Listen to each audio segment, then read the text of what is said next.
Halo, apa kabar? Assalamualaikum warahmatullahi wabarakatuh. Saya Arsul Arif, senang sekali bisa kembali menjumpai Anda semua. Pengadilan Negeri Surakarta atau Solo gitu ya. Ini secara resmi menolak eksepsi yang diajukan kubu Joko Widodo dalam gugatan Citizen Lawsuit yang diajukan dua alumnus Universitas Gadjah Mada. Dengan putusan setelah itu, perkara nomor 211 PDT garis miring 2025 di Pengadilan Negeri Surakarta dinyatakan sah untuk dilanjutkan dan akan diuji di meja hijau.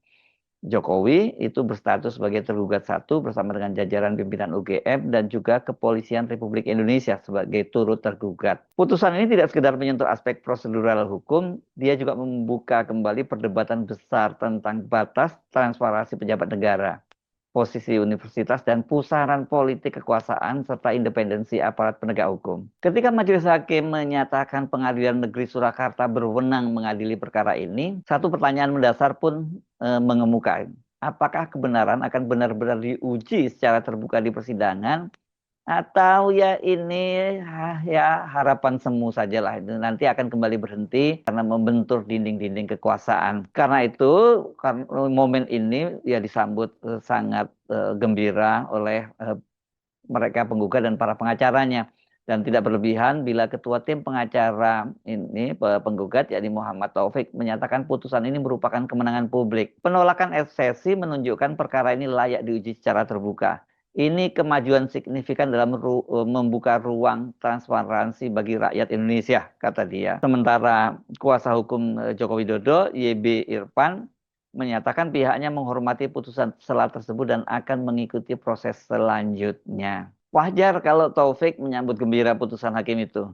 Sebelumnya di pengadilan yang sama kan majelis hakim memutuskan menolak menangani kasus gugatan serupa yang diajukan oleh Tipu UGM yang pada waktu itu juga dipimpin oleh Taufik dengan alasan tidak mempunyai kewenangan mengadili dan kasusnya tidak berlanjut.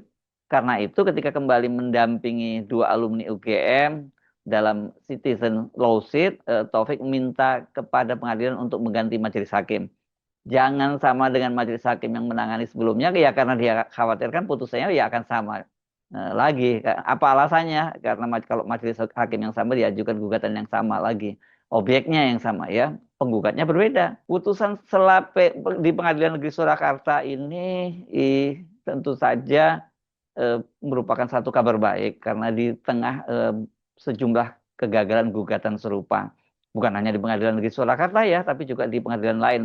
Salah satunya adalah di Pengadilan Negeri Sleman, Yogyakarta. Sebelumnya, gugatan yang diajukan oleh kelompok Tipu UGM itu di Pengadilan Negeri Surakarta pernah kandas ya. Dalam perkara Tipu UGM, majelis hakim yang memeriksa terdiri dari Putu Gede Haryadi sebagai ketua dengan Sutikna dan Wahyuni Prasetyaningsih sebagai anggota. Majelis ini mengabulkan eksepsi kewenangan absolut dan menyatakan Pengadilan Negeri Surakarta tidak berwenang mengadili sehingga perkara berhenti tanpa menyentuh pokok dugaan ijazah palsu Joko Widodo. Nah, ketika kemudian muncul gugatan baru, yakni yang disebut sebagai gugatan Citizen Lawsuit yang diajukan dua alumnus UGM, Top Taufan dan Bangun Sutoto, banyak yang sebenarnya pesimis gitu. Apalagi kemudian pada sidang perdana ini susunan majelisnya kembali diisi oleh wajah lama ini. Putu Gede Haryadi serta sebagai ketua dan Sutikna serta Fatoroni sebagai anggota. Penggugat kemudian mengajukan permintaan resmi agar majelis hakim diganti dengan alasan objektivitas dan kekhawatiran perkara kembali dikubur di tahap kewenangan. Permintaan ini dikabulkan, susunan majelis pun berubah total. Nah, untuk sidang yang Citizen Lawsuit ini perkaranya akhirnya dipimpin oleh Ahmad Satibi sebagai ketua majelis dengan Aris Gunawan dan Luli Jati Kumoro sebagai anggota. Nah, ternyata manjur juga pergantian majelis hakim ini karena dari majelis hakim yang baru ini lahir putusan sela yang menolak seluruh eksepsi kubu tergugat dan menyatakan Pengadilan Negeri Surakarta berwenang mengadili perkara pun ini ya masuk ke fase pembuktian. Artinya pemilik ijazah Jokowi kini tidak lagi hidup sebagai isu yang liar gitu ya. Karena isu yang liar itu udahlah nggak ada gunanya menggugat ijazahnya Jokowi, pasti akan mentok di pengadilan. Ini sekarang sudah menjadi objek sengketa hukum yang sah di ruang sidang. Dalam konstruksi gugatan ini, Joko Widodo sebagai tergugat satu tidak berdiri sendiri. Sejak awal polemik ini mencuat, publik menyaksikan bagaimana Universitas Gadjah Mada dari tingkat dekan di Fakultas Kehutanan hingga rektorat berulang kali tampil membela Jokowi. Fakultas Kehutanan tempat Jokowi disebut menempuh pendidikan paling sering muncul ke ruang publik.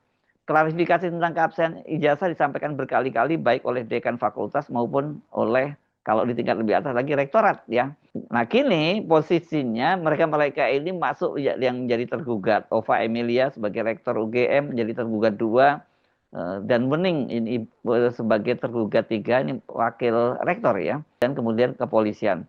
Sikap pembelaan UGM bukan lagi sekedar pernyataan etik akademik ini kalau kita amati ya, melainkan menjadi posisi hukum yang diuji di pengadilan. Kalau dalam kasus ini, kalau sebelumnya selalu pasang badan ya, terutama Ibu Ova Emilia itu.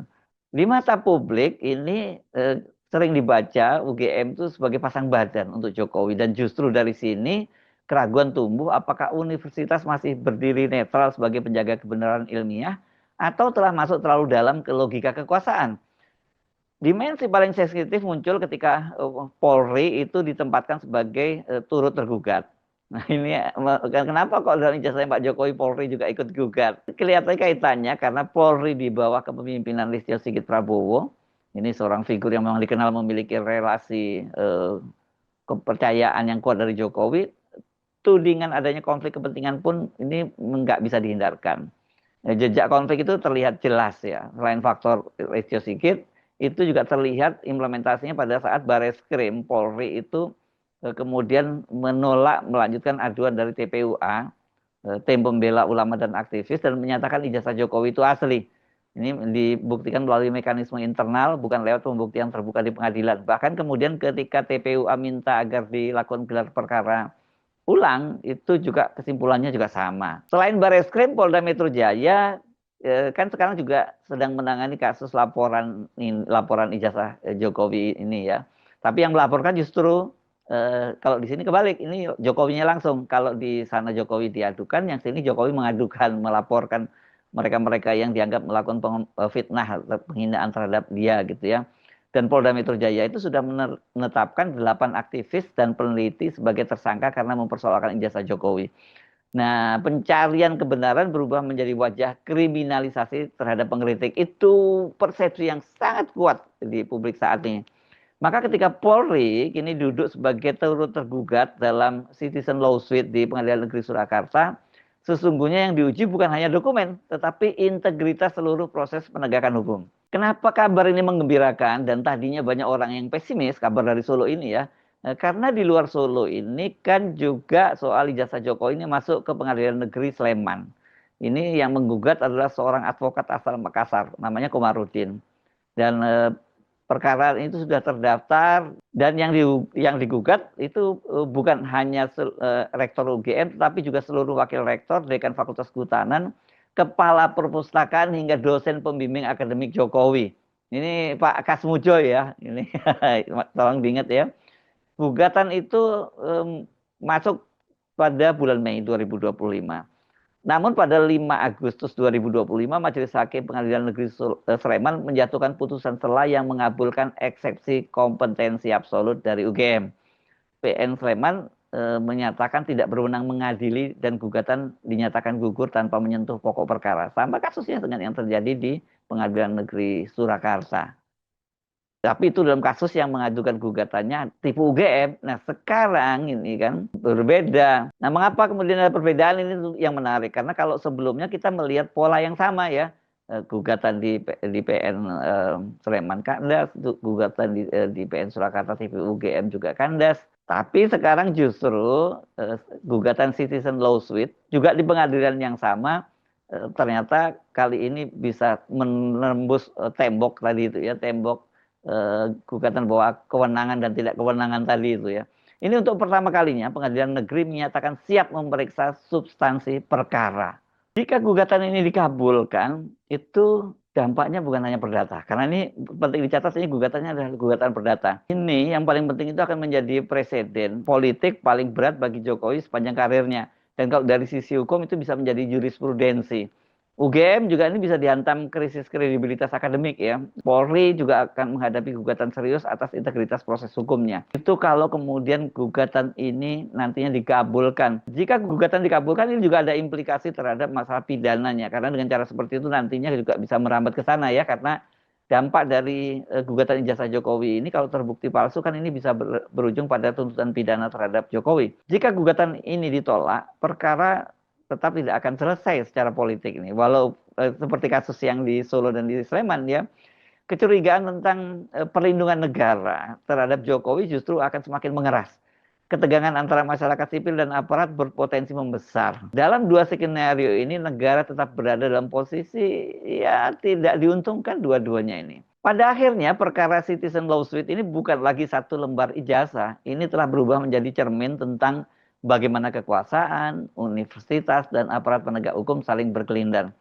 Selama 10 tahun berkuasa, Joko Widodo dikenal sebagai presiden yang nyaris tidak tersentuh pembuktian hukum secara terbuka. Semua tudingan kandas di penyelidikan, kini, ini untuk pertama kalinya dia benar-benar berdiri sebagai tergugat di ruang sidang yang memeriksa substansi perkara. Itu arti pentingnya ya, eksepsinya Joko Widodo itu ditolak oleh Majelis Hakim. Joko Widodo, UGM dan sebagainya serta Polri itu harus bersiap untuk berhadapan di persidangan di hadapan Majelis Hakim yang akan dinilai oleh publik.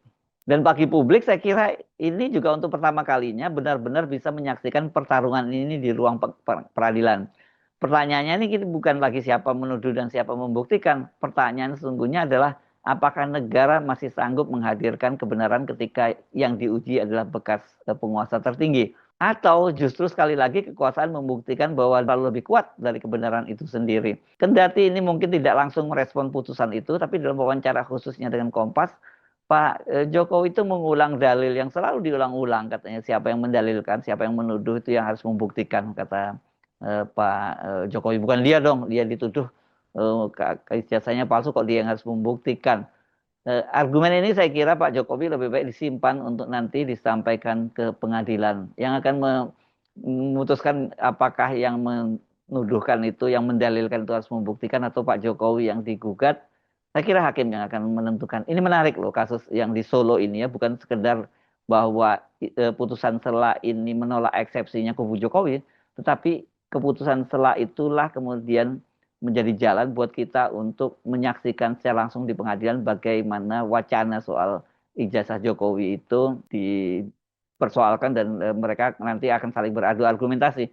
Karena selama ini selalu saja setiap kali ada laporan atau dugaan berkaitan dengan ijazah Jokowi selalu mentok dan kemudian yang terjadi malah mereka yang melaporkan atau bahkan mereka yang cuma mengadukan itu kemudian dijadikan tersangka. Saya Arif, sampai jumpa lagi. Wassalamualaikum warahmatullahi wabarakatuh.